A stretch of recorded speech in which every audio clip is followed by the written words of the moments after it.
Hello there, welcome back and welcome to another review video. Today I'm just going to do a very quick video on these parts from China 3D.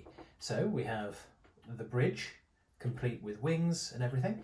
We have the wheelhouse, which I've already painted up and made for my model. And then we also have this bit, which is called deck bits. And this has a sort of collection of hatch covers, valves, a few ventilators, some compasses, telegraph handles, lots of deck bits. So, over the course of the video, I will review all of these and say exactly what I think. Let's crack on.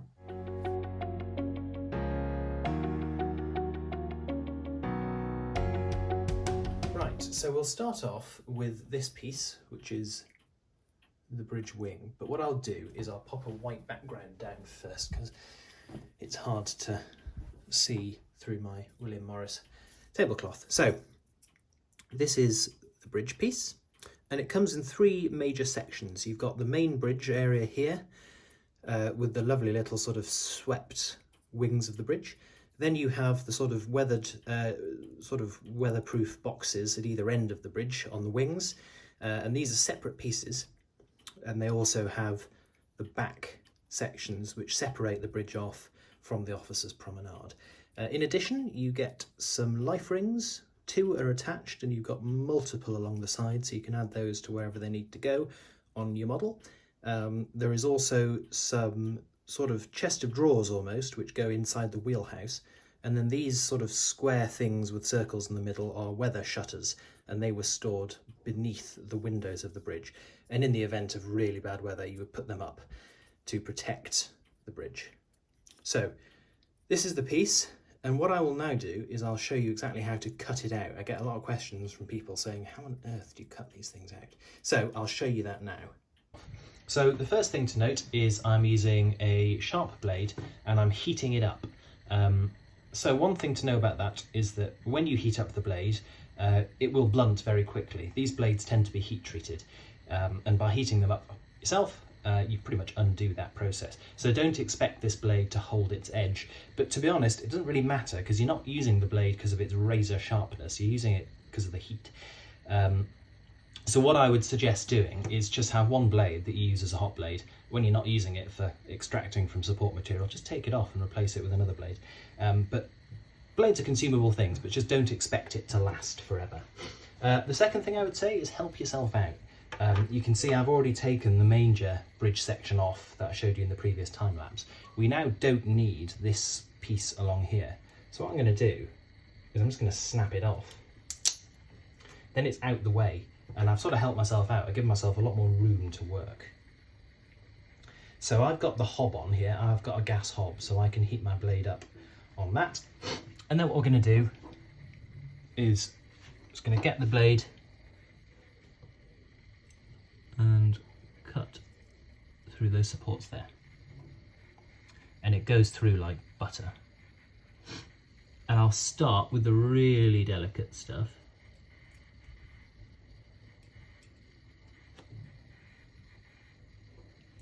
And then we'll move on to the heavier stuff.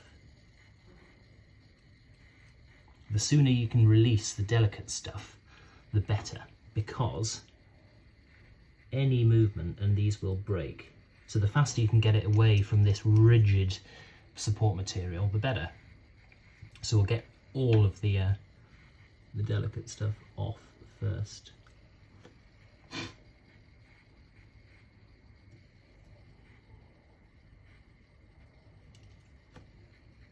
Just going to snap this other side off.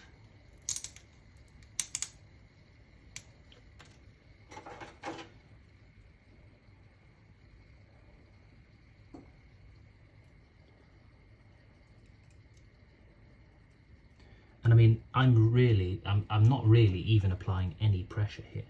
I'm just touching the blade on and the material's coming away, which is great. That's what we want.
we go.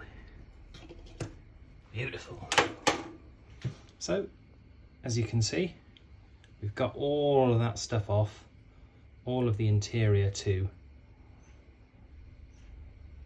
All of that beautiful detail preserved. So, I'll just turn the hob off now, I don't want to waste any gas. So, the only thing I can say here is just take your time. This is not a quick process, but then equally, these are not inexpensive parts. So take your time and you will get there. Just a note before we proceed, resin dust is particularly unpleasant. So when you're working with it, I would strongly recommend wearing a face mask. Really, you should wear gloves. I don't tend to, but I do wash my hands afterwards. But make sure you wash your surfaces afterwards. And if you are sanding and stuff like that, it's quite a good idea if you can to dampen down the sandpaper to stop the dust becoming airborne in the first place. But do just be aware that resin dust is particularly unpleasant, so make sure you protect yourself. So that's how you cut them out, and in true Bluebeater style, here's one I made earlier. So I was lucky enough to be sent 2 of these. This is how it comes, and as you can see, this is how it's assembled. So you can see that I have now attached the wings of the bridge onto the main section. And now that it's painted, you can see some of that really brilliant detail. For example, the rivet detail around the window. And again over there. And you've got that faint impression of planking on the top. On the back, you have all these sort of tiny little support struts and stuff. Really gives an idea of the structure of the metalwork. And then on the inside of the bridge, now that the shutters are in, they add something really extra to it as well.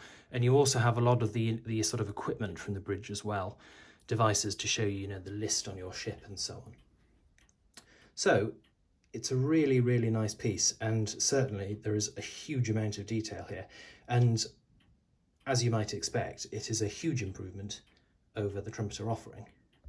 So here is the Trumpeter offering, and as always, there's nothing really wrong with it. It's just not quite as nice.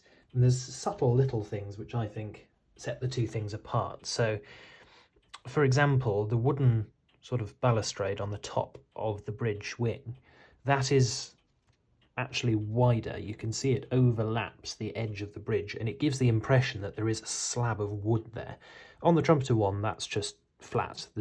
You can't see it. So in order to make that wood, you'd either have to put something on the top or paint this section brown. But either way, it wouldn't have the same sort of 3D feel to it. Where the detail is really obviously lacking as well is things like the internals. I cut the internals away here. There are some lines that go down, but the KA set comes with sort of foil that you can put along there. But this is where the China 3D really comes into its own. You see that you have those sort of struts that stick out to support the metalwork. That's where the detail really comes into its own. And similarly, attention to detail like the plate joint here and rivet detail here, which are just not present on the Trumpeter offering. So moving on to the wheelhouse, and again, really lovely detail. The things I love the most on this are the handrails there are actually sort of, they're off from the side of the wood. They're not separate pieces, but the handrail is a part in its own right. It doesn't actually touch the walls, which is really impressive. And you can see there's some really nice detail on the inside. Again, you've got all of that sort of struts on the ceiling and the support structure. You've got the 2 boxes that I've picked out in sort of brass, which are the connection points for the wheels. The doors, of course, have those really nice, quite sort of proud door handles, which sort of, emphasize them quite nicely. It's a really, really nicely detailed piece. And again, in relation to what Trumpeter has, it's significantly better. Not to impugn what Trumpeter did, I think, again, as with a lot of their stuff, it's perfectly good, but this is just a lot better. And of course, when you connect the bridge and the wheelhouse together, they look really lovely. You get that really nice sort of look about the thing. They come together really easily and they fit together very nicely. You can see how snug that joint is when I lift them apart. They come apart really well. So this is a really good set. And as I say, it's a way of adding a lot of extra detail to a part of the model which is very prominent. You know, the bridge is right on the boat deck. It's very clear to see. So it is somewhere that I would suggest is worth trying to add a bit more detail to if you can. So next, let's move on to deck bits. And this is a set which has lots of different bits for the deck, believe it or not. So you've got things like the hatch covers on the poop deck. You've got things like steam valves there, which go on the poop deck and the forecastle. You've got compasses, telegraph handles, winches, lots and lots of stuff.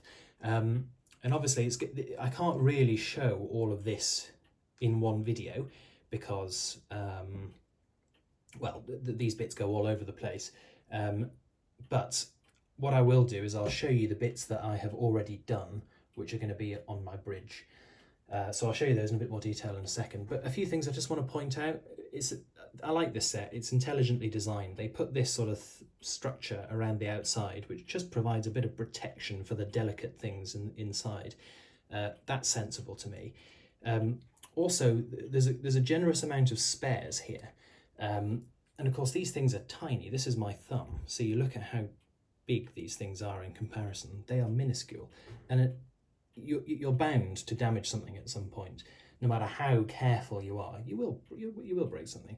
And they're quite generous with the amount of spares you get. You know, there's what, 6, 7, 8, 9, 10, 11, 12, 13 valves. There's a lot more telegraph handles than you need. And I like that because, you know, it's showing that they've got the heads in the right place, you know, that these things are delicate and no matter how careful you are, modelers might break things. And it just makes sure that when you buy the set, you'll have enough bits to fit to your model, you know. I like that a lot. So here are the items that I've already made for my bridge. And you can see we've got telegraph handles, a few more over there. And we've got some telemotors as well. And we've also got a compass. And what the China 3D stuff does is it gives you detail well beyond certainly what I would be able to produce otherwise. I'll do some still images of these, but you know, things like that telemotor, I would never ever be able to produce that level of detail otherwise. Not in a million years. And that's what China 3D does really well. Same with that compass platform. Incredible, really. As always with China 3D, because these things are pre-assembled, painting becomes harder. You do need a steady hand, especially for things like those balls, you know, the red and green balls on the compasses and stuff. You do need a steady hand, but it's perfectly achievable. And the results you get are just fantastic. So, to conclude, and I will show some still images in just a sec, but to conclude, firstly, talking about the bridge, I think this is a really nice part, and I think probably it is one of my favoured China 3D parts. And the reason I say that, not because there's any more superior detail here than on any other parts, but I just think of all the bits I would choose, the bridge is so prominent on Titanic, and it's such a sort of focal point on the ship. I would prefer to put more detail there than in other parts of the model. If I had a choice, you know, the bridge is one of the places that I would like to have a lot of detail added. So for that reason, I really like this part a lot. And I think having it in two pieces gives you a chance to add a lot more detail than you would otherwise be able to. You can sort of, you know, you can get, because there's in two parts, you can get your paintbrush into places that would be really tricky to do otherwise. And I just think this allows you so much more detail than you would accomplish either with the kit as standard or with the kit supplemented by something like the KA set. Criticisms would be that, as always, it is tricky to extract from the support material, but we've gone over how you can do that, but it is just challenging, and it's worth sort of being aware that that is hard. I would say that I would like a few more of these protective screens. So these are the shutters that protect the windows in bad weather.